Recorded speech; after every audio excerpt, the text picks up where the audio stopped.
Bonjour à tous et bienvenue dans cette interview. J'ai le plaisir d'accueillir Solène Pignet, la fondatrice de Creators for Good, et pour parler d'un sujet qui me tient particulièrement à cœur puisque c'est le sujet de l'argent et de la vente dans le milieu je veux dire, le milieu large de l'économie sociale et solidaire, ou en tout cas le milieu qui gravite autour de la transition écologique.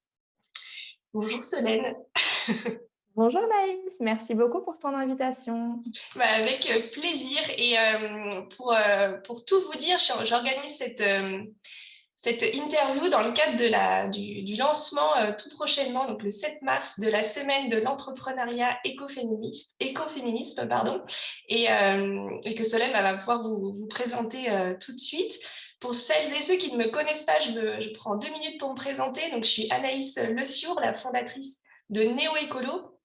Et j'accompagne et je forme les professionnels de la transition écologique à créer des interventions plus impactantes et du coup à catalyser le changement avec confiance, plaisir et facilité. Et pour ça, je mets des outils des sciences psychosociales pour les aider.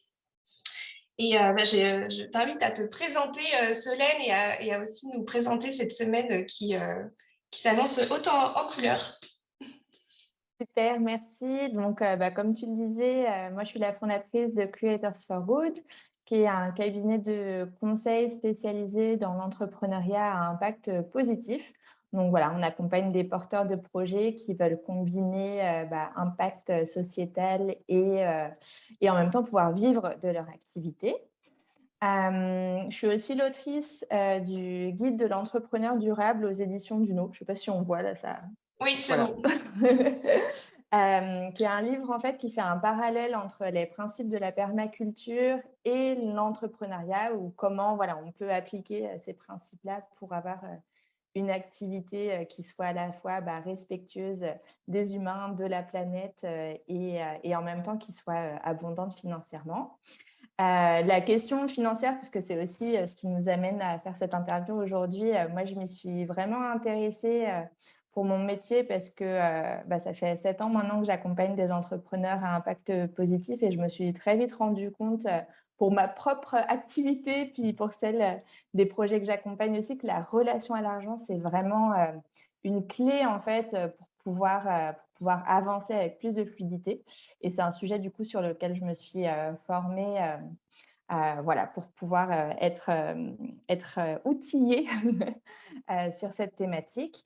Et puis, comme tu le disais aussi, j'organise chaque année la semaine de l'entrepreneuriat écoféministe, qui est un événement collaboratif et solidaire où on rassemble 22 conférencières cette année pour partager des clés et aider les participantes à l'événement à atteindre certains objectifs. Le thème de cette année, c'est avoir un plus grand impact, ou en tout cas avoir une communication à plus grand impact.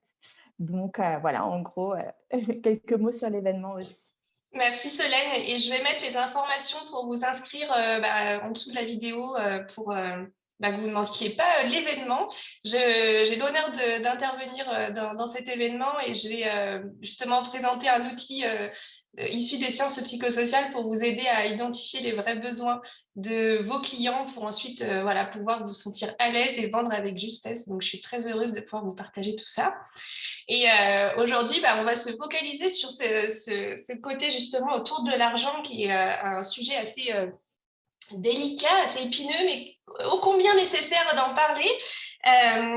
Moi, je vais vous présenter les constats que moi j'observe un peu dans le milieu.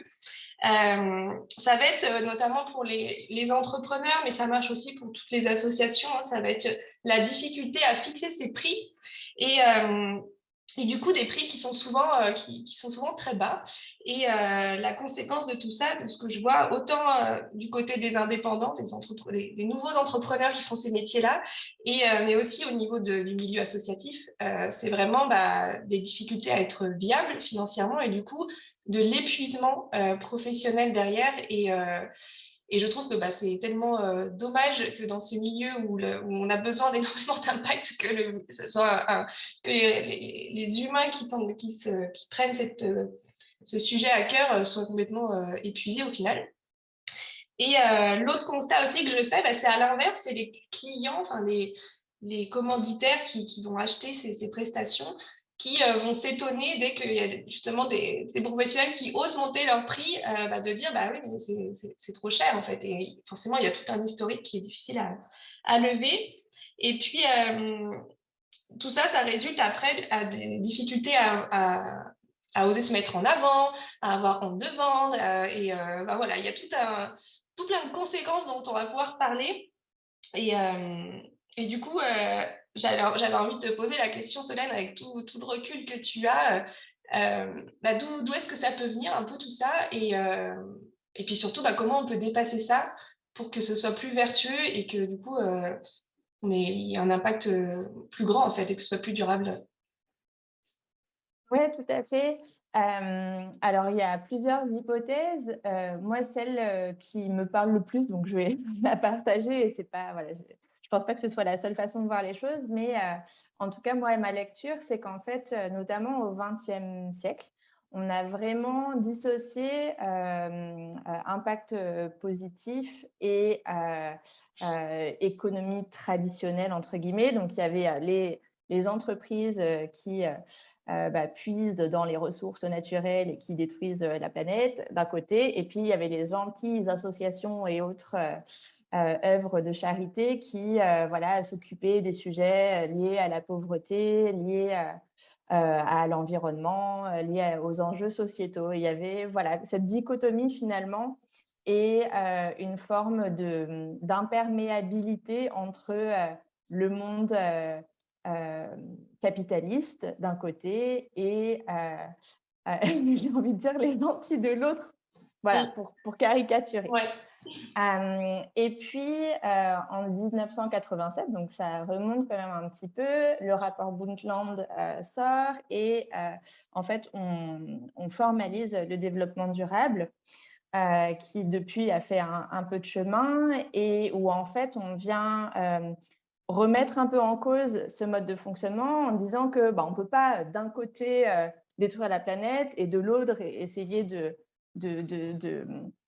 voilà, de sauver les meubles. Il faut qu'on trouve un autre mode de fonctionnement qui allie le côté économique, le côté sociétal et le côté environnemental. Je pense qu'on a tous vu au moins une fois dans notre vie l'espèce de triptyque là, j'ai pas le schéma, mais où voilà, il y a environnement, social et économique. Et le développement durable, c'est ça en fait, c'est dire il faut qu'on trouve un autre moyen pour nos sociétés d'avancer. Et idéalement, ce serait des sociétés qui soient justes pour les humains. Donc, il y avait aussi avec tous les enjeux autour de la pauvreté notamment, mais aussi de l'inclusion, du racisme, du sexisme et autres. Voilà, donc des sociétés qui soient justes pour les humains, qui ne détruisent pas la planète si possible, ou en tout cas, même c'était ça le point de départ de cette réflexion sur le développement durable, et en même temps qui soient viables financièrement, où finalement, ce ne serait pas soit on aura une super planète, mais du coup, plus personne ne gagne dessous, soit on s'en met plein les poches, mais on n'a plus de planète pour vivre dessus. Et donc, en fait, le développement durable tel qu'il a été formalisé, c'était de sortir de cette dichotomie. Ça fait 34 ans, je le sais, parce que je suis née en 1987. Et au bout de 34 ans, on ne s'est toujours pas tout à fait rentré dans la tête qu'un autre mode de fonctionnement est possible, notamment parce que les entreprises capitalistes freinent des cas de fer, même si en surface, la RSE est là pour enjoliver le schmilblick. Et donc, voilà, il y a une sorte on a envie de changer, en même temps, le changement, ça fait peur en tant qu'être humain. Et puis, voilà, il y a des enjeux aussi économiques qui font que certains acteurs très puissants freinent de manière consciente. Donc, je pense, voilà, moi, que c'est vraiment ça qui fait qu'encore aujourd'hui, on a du mal, quand on est du côté positif de la force, à se dire que, en fait, on va pouvoir être utile aux autres ou être utile à la planète et en même temps le faire d'une manière qui soit viable financièrement, qui soit saine financièrement. Et donc, voilà, je pense que ça vient de là. Et pour finir sur une petite note d'espoir, c'est moi ce que j'invite à faire quand on est justement dans cette dichotomie, c'est de se dire bah, quel est le monde idéal qu'on a envie de créer, c'est quoi le nouveau monde qu'on aimerait voir émerger au XXIe siècle. Et je pense qu'on est tous d'accord de dire que idéalement, on vivrait dans une société où tout le monde a sa place, tout le monde partage ses talents avec les autres, et puis du coup, le monde du travail, ce serait vraiment ça quelque part. On se met au service des autres, et en faisant ça, on gagne sa vie de manière juste, et on le fait en produisant des services ou des produits qui ne détruisent pas la planète au passage. Et comme ça, on serait gagnants tous sur les 3 tableaux. Oui, complètement. Merci pour cet historique qui, je trouve, recadre bien le sujet. Du coup, moi, ce que j'entends, c'est parce que je trouvais qu'il y avait un tabou qui était argent et écologie, est-ce que c'est compatible ou incompatible? Et je me disais qu'il y a des efforts à faire des deux côtés, autant des entrepreneurs et des associations à changer aussi ce regard autour de l'argent, parce que au final, on peut reprocher que ça ne bouge pas, mais au final, ça vient aussi beaucoup de ce côté-là de la médaille, de tous les entrepreneurs, associations, entreprises qui veulent un monde différent et désirable, mais qui en même temps ont tellement, j'ai l'impression, tu me le diras, mais une croyance que l'argent c'est sale, que l'argent du coup c'est le modèle capitaliste, c'est fait pour détruire, que du coup, c'est de l'auto-sabotage en fait. Ouais. Et qu'est-ce que tu pourrais nous apporter justement au niveau de cette croyance et de ce rapport à l'argent Ouais. qui est aussi, je trouve, le nœud un peu du problème. Ben, en fait, c'est justement ce qui m'a amené moi à écrire le livre dont je parlais tout à l'heure, le guide de l'entrepreneur durable, qui fait le parallèle entre la permaculture et l'entrepreneuriat, parce que en fait, la permaculture, je vais me transformer en historienne, je sens, pendant cette interview. Bon, j'avais pas préparé ça, mais voilà, c'est ce qui me vient. La permaculture, ça a été créé donc dans les années 50-60, post-Seconde Guerre mondiale, pour trouver un nouveau modèle pour l'agriculture. Parce qu'il y avait des enjeux en fait à l'époque où on se rendait compte que on avait transformé l'agriculture pour nourrir les gens après la guerre, mais qu'on s'était très vite rendu compte de l'impact néfaste que ça avait, l'assèchement des sols, etc. Donc il y a des chercheurs en Australie qui se sont mis à chercher une autre manière de fonctionner, qui soit, ça a inspiré le développement durable, donc ça va vous rappeler quelque chose, qui soit à la fois OK pour la planète, donc qui ne détruisent pas les sols, qui soit OK pour les gens, c'est-à-dire qui ne nécessitent pas un travail trop important, et qui soit aussi économiquement viable. Et donc, ils ont mené ces recherches et ils ont trouvé un mode de fonctionnement qui allie qui combine en fait ces 3 enjeux. Et donc, en fait, quand on a des parcelles en permaculture, non seulement elles demandent moins de travail que l'agriculture traditionnelle, mais aussi elles sont plus rentables que l'agriculture traditionnelle. Donc, on a le côté social, le côté environnemental. Donc, moins de travail, plus rentable, pardon. Et le côté environnemental qui est que donc elles n'assèchent pas les sols, et au contraire, elles enrichissent finalement l'environnement.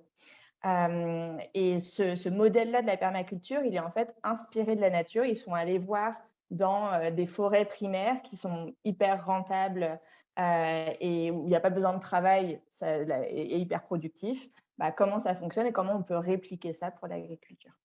Et cette permaculture, en fait, on peut transposer ces principes dans plein de domaines. C'est pour ça qu'on parle de permaculture humaine, par exemple.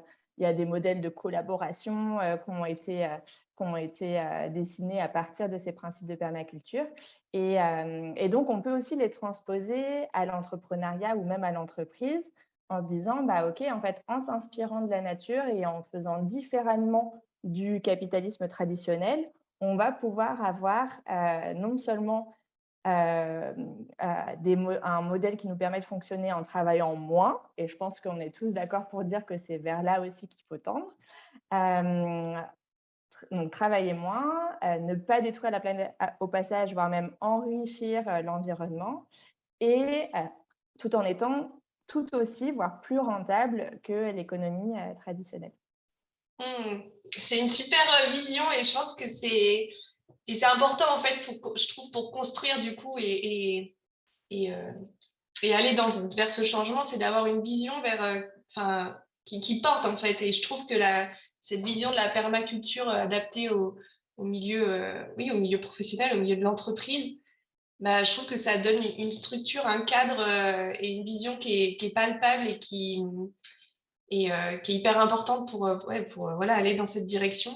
Et, du coup, moi, j'invite les professionnels comme moi, qui, peu importe que vous soyez plutôt du côté prescripteur ou du côté intervenant, à être ambassadeur de cette vision-là à être ambassadeur, travailler peut-être aussi sur ce rapport à l'argent, mais du coup, être ambassadeur dans le sens où c'est à nous aussi de véhiculer cette image-là, d'éduquer, enfin de transmettre et de sensibiliser à ce nouveau monde-là et pour éviter que ce soit le serpent qui se mord la queue, en fait.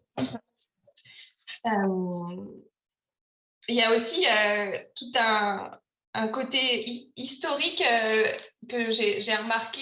C'est justement, tu le disais, il y avait tout un champ où avant c'était œuvre de charité, donc tout autour, enfin l'association, c'est tout autour du bénévolat, du don.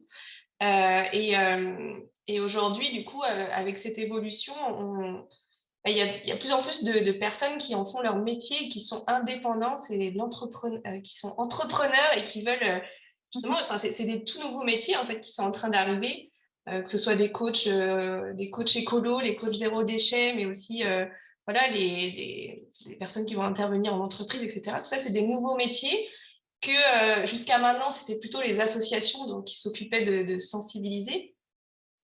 Et du coup, il y a comment on fait pour, j'allais dire, ça va rejoindre un peu à cette vision de la permaculture, mais il y a quand même encore, je trouve, un historique très fort et très ancré, une culture de l'écologie,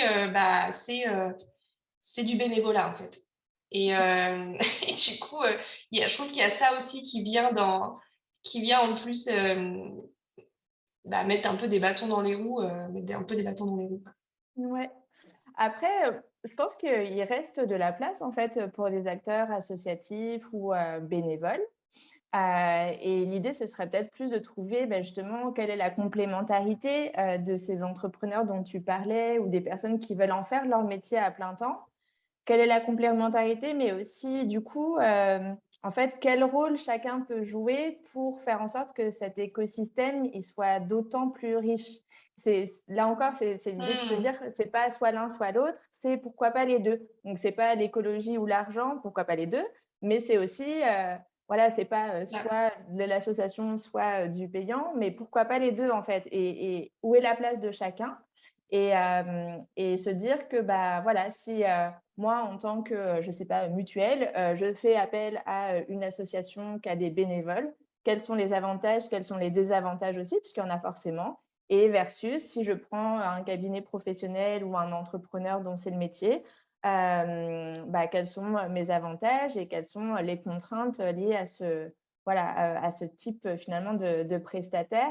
Et je pense que tout le monde a apporté, en fait. Tant mieux qu'il y ait des bénévoles et tant mieux qu'il y ait des associations, mais tant mieux aussi qu'il y ait des entrepreneurs et des personnes qui, du coup, ont plus le temps et puis se donnent les moyens aussi d'en faire leur métier. Je pense que, du coup, ça professionnalise et puis ça intensifie aussi l'impact qu'on peut avoir. Et c'est, je pense, tant mieux. Donc, voilà ce que j'aurais envie de dire sur ce sujet. Après, pour revenir à la question que tu posais tout à l'heure, oui, mais du coup, les gens, ils sont habitués à ne pas payer. Et là, nous, on arrive avec nos gros sabots en mode, bon, moi, il faut bien que j'en vive et puis je paye des impôts aussi, au passage, contrairement aux assos. Donc, je suis obligée d'avoir des tarifs qui sont différents, en fait, de structures qui font appel à des bénévoles et qui sont sponsorisées en plus par l'État.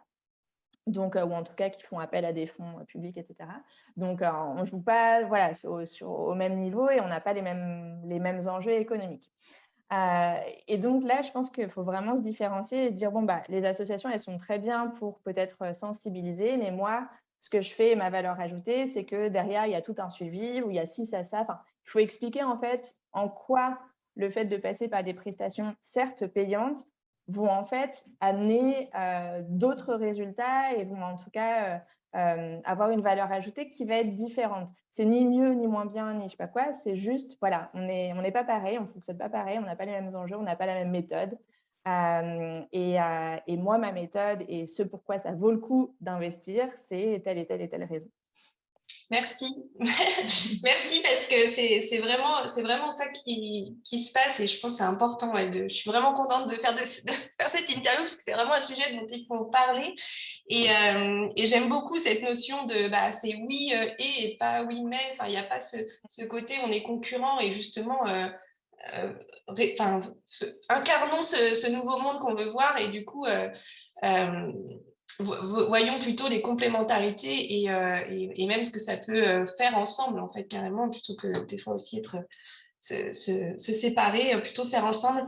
Et c'est bien d'en parler parce que pour connaître des associations, bah, elles se rendent compte qu'il y a de plus en plus de personnes qui arrivent, il y a l'impression de marcher sur leur plate-bande. Enfin, ouais, il y a quand même toujours ce côté bah oui, ça crée des changements, il faut s'adapter, mais ça demande aussi à chacun de revoir à son identité, c'est quoi nos valeurs, c'est quoi notre identité. Et souvent, les associations, elles sont là pour être pionnières et sensibiliser sur des nouveaux sujets et mettre ça en avant. Et du coup, je trouve que c'est important du coup de se réaligner avec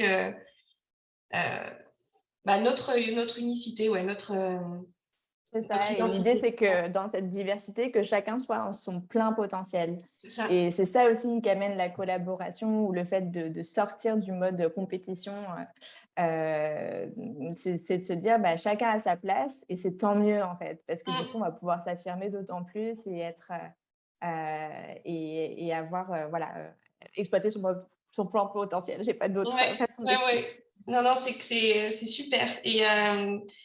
Et si d'ailleurs, dans ceux qui nous écoutent, il y a aussi bah, tous les prescripteurs ou les clients qui nous écoutent, enfin voilà, le monde est un peu en train de changer sur ce sujet parce que j'avais envie de parler de c'est peut-être le dernier un peu tabou, mais justement, là plutôt côté client, ce que je peux observer, c'est qu'il peut y avoir un peu un rejet de l'entrepreneur qui vient bah, justement se faire de l'argent sur ce sujet, etc. Enfin, j'ai pu constater un peu ouais, qu'il y a un peu un rejet sur le côté entrepreneur. Et c'est pareil, on revient à cette croyance que l'entrepreneuriat, c'est forcément capitalisme et compagnie, alors que bah, je vous invite à cette vision que a partagée Solène sur on peut faire de la permaculture et s'enrichir mutuellement. Enfin, voilà. Mhm. Euh, Ouais. Qu'est-ce que j'avais envie de partager aussi là-dessus?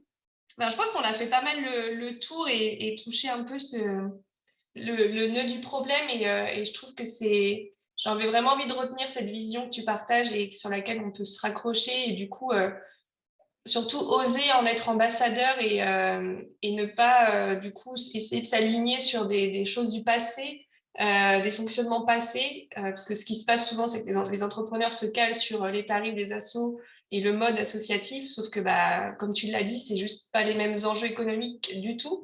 Et du coup, ce que je retiens, c'est ça, c'est se raccrocher à cette vision et puis du coup l'assumer et ouais, voilà. Et du coup, ça fait vachement le lien avec la semaine de l'entrepreneuriat où la thématique, c'est booster l'impact de sa communication. Et du coup, Ouais. euh, maintenant que voilà, vous avez des billes pour travailler sur cette relation à l'argent, vous allez être prêts pour communiquer à grande échelle et de manière éthique. Et cet événement va vraiment vous apporter plein de billes là-dessus. Est-ce que tu veux retoucher quelques mots Ouais, bah, en Ah, fait, c'est super. ça. À partir du moment où on a cette ambition de vivre de son activité, éthique, et qu'on est au clair sur le fait que non, mais OK, moi je veux justement pouvoir contribuer à ce nouveau monde et puis je veux pouvoir, voilà, vivre de mon activité et j'ai envie, de faire en sorte que ça fonctionne, quoi. Souvent, ce qui bloque, au-delà de effectivement fixer ses tarifs et cetera, c'est, se rendre visible et oser finalement parler et défendre de son projet. D'autant plus, comme tu le dis, quand on a des clients qui sont pas habitués à payer pour ce genre de prestations, il y a vraiment un effort, en fait, d'éducation du marché à faire et aussi de, bien se positionner, bien communiquer sa valeur comme on discutait tout à l'heure. Donc la communication a toute sa place et ça va contribuer à avoir un impact, plus grand. Parce que son impact, c'est pas juste au moment où on est en face de son client et qu'on donne son service ou son produit, c'est aussi, notre capacité à amener, son client à comprendre ce besoin et à se dire: «Ah mais OK, c'est de cette solution dont j'ai besoin». Et en tant que pionniers qui venons, insuffler du changement, forcément, il faut éduquer son marché. Et donc, nous, lors de la semaine de l'entrepreneuriat écoféministe, on a identifié 4 thématiques sur lesquelles vous allez pouvoir être accompagnés par, 22, conférencières, dont, Anaïs. La première, ça va être, se réconcilier avec l'idée de communiquer. Donc, non, le marketing, c'est pas que pour, les, les capitalistes, je sais pas comment, je sais pas quoi dire sans être, vulgaire. Donc, voilà, on va dire, voilà, le capitalisme, c'est pas que pour les méchants. Non, pardon, le marketing, c'est pas que pour les méchants. Oui, on peut communiquer en restant aligné avec ses valeurs, mais du coup, il va falloir travailler son état d'esprit à, à l'idée de communiquer. Donc ça, c'est la première thématique qu'on explorera donc le lundi 7 mars. La deuxième, c'est s'organiser pour pouvoir communiquer, parce que très souvent, quand on est entrepreneur, on a l'impression que la communication, ça prend plein de temps, et ça apporte pas toujours autant de résultats qu'escompté. Donc, il y a vraiment un enjeu autour de bien s'organiser pour être efficace. La troisième thématique, c'est donc des outils de communication alternatifs. Non, on n'est pas tous obligés de passer par la publicité Facebook, Google ou même les réseaux sociaux ou voilà, des techniques marketing un peu louches. Oui, il y a des outils qui existent qui sont tout à fait éthiques et du coup, on en explorera plusieurs lors de cette troisième journée. Et le dernier jour, on va parler de vente parce que finalement, c'est ce qui fait la jonction entre OK, je communique, je me rends visible, mais derrière, faut que j'arrive à transformer en fait ces personnes qui ont vu mon activité pour qu'elles deviennent mes clients. Et donc là, il y a la question de ah, faut vendre. Là aussi, ça fait remonter pas mal de peurs, de croyances limitantes. Donc, on verra des manières éthiques de vendre. Et donc, voilà, vous pouvez vous inscrire à cet événement. L'accès est gratuit et chaque jour, vous aurez 5 à 6 ateliers par des conférencières qui sont toutes des entrepreneurs qui ont réussi justement à dépasser ces croyances-là et à rendre leur activité visible et avoir des activités qui sont pérennes et saines financièrement. Et je pense que c'est hyper important d'avoir des rôles modèles, de se rendre compte que certes, dans les médias traditionnels, on voit que une partie et pas forcément la plus inspirante des entreprises. Il existe tout un tas de personnes qui fonctionnent différemment, couvrent la voie vers ce nouveau monde et du coup, vous aurez l'occasion de toutes les rencontrer pendant cette semaine. Super, merci Solène pour cette explication. Et ouais, je vous invite vraiment à vous inscrire. Comme je disais, je mets le lien dessous. Et voilà, l'inscription est gratuite. Il y a aussi une boîte à outils. Est-ce que tu veux en parler en quelques mots aussi? Oui, tout à fait. Donc, l'événement en tant que tel, il est gratuit. Par contre, il est éphémère. Et donc, si on veut pouvoir conserver l'accès aux ateliers, mais aussi le replay des Q&A qui aura lieu, et avoir accès à certains bonus que les conférencières donnent, qui viennent complémenter les ateliers et apporter encore plus de valeur.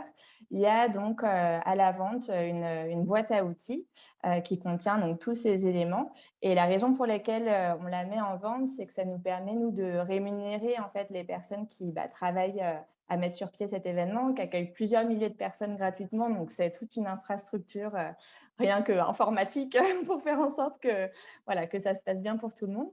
Ça nous permet aussi de financer la compensation carbone de l'événement. Donc, voilà, tous ces milliers de mails et toutes ces vidéos vues, elles seront tracées et compensées. Et la troisième chose que ça permet de financer cette année, c'est l'accessibilité. Donc, on a sous-titré toutes les vidéos pour faire en sorte que le public sourd et malentendant puisse avoir accès à l'événement. Et on donne aussi l'accès en version audio à tous les ateliers pour les personnes qui veulent passer moins de temps derrière leur écran ou pour les mamans qui sont, qui sont débordées et qui veulent écouter les ateliers pendant qu'elles font à manger. Les papas aussi, d'ailleurs. Je ne sais pas pourquoi je dis les mamans, c'est ouf. Ouais. C'est un événement pour les femmes, donc voilà. Certainement que ce sera plutôt des mamans que des papas, mais on ne sait pas. Enfin voilà, donc c'est pour ça qu'on a ce coffret qui est à la vente, qui permet à la fois pour les personnes qui ont envie d'approfondir, d'avoir accès à toutes ces ressources et à nous de financer la mise en œuvre de cet événement solidaire. Merci. Et je trouve que voilà, cet événement, il incarne les valeurs dont on parlait tout à l'heure, et qu'on peut créer des événements qui soient vertueux, qui soient inclusifs, voilà, toutes les valeurs qu'on partage et ce nouveau monde qu'on a envie de désirer. Je trouve que voilà, cet événement, il l'incarne, et je suis vraiment super heureuse de pouvoir y participer. Pour info, moi, dans le bonus, je vous offre... je vous transmets le premier module de ma formation Devenir catalyseur du changement durable. Donc, c'est pour vous dire que les bonus, et j'ai vu les bonus de mes autres partenaires qui sont juste ultra utiles. Du coup, voilà, c'est une boîte à outils, j'allais dire, transformatrice, parce que voilà, il y a du beau contenu dedans. Voilà. Et j'ai envie de clôturer cette interview. Encore merci Solène pour tous ces partages. Et j'ai envie de vous retrouver à partir du 7 mars, à la semaine de l'entrepreneuriat écoféministe. Merci à toi Anaïs, à bientôt. À bientôt.